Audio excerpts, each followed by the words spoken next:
Have you ever asked the question, can God use me? Well, if you've asked that question, maybe you've also asked the question, what is it that I have that God can use?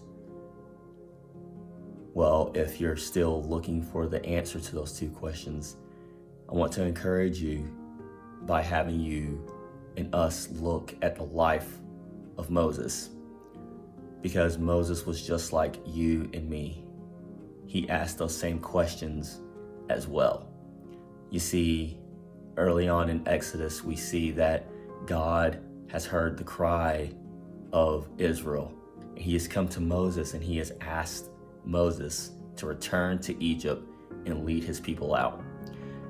And Moses is a hard man to convince because he doesn't believe that the people will listen to him and that God will not be with him.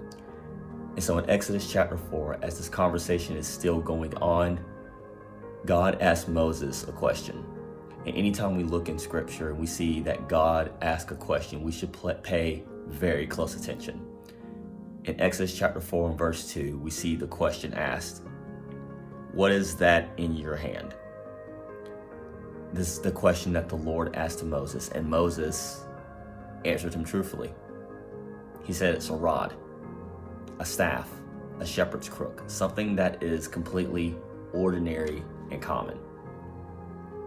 So what happens when God lays his hands on it? Verse 20 gives us that answer.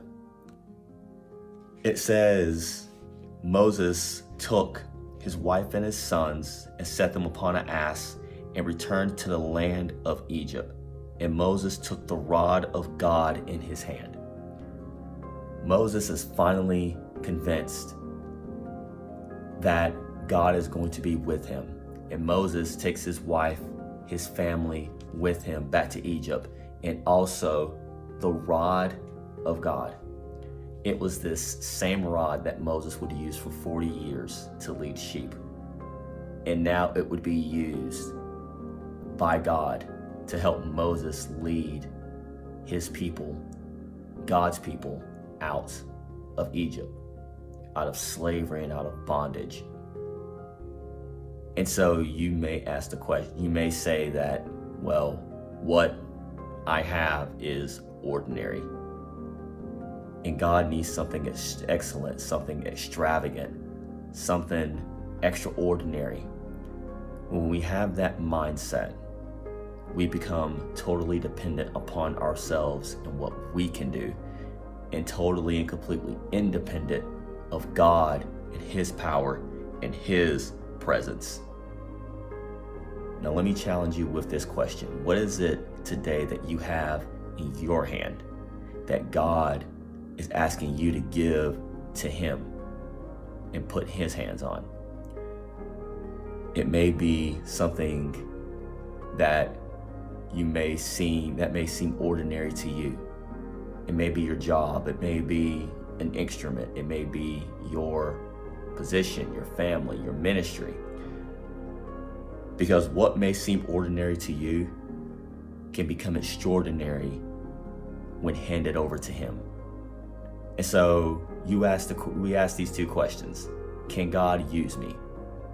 And I will say to you, yes, he can. Not only does God want to use you, but God can use you for his power, and his power for his honor, for his glory. That's my encouragement to you today, that God can use you. And here's my challenge. You asked the question, what is it that I have that God can use?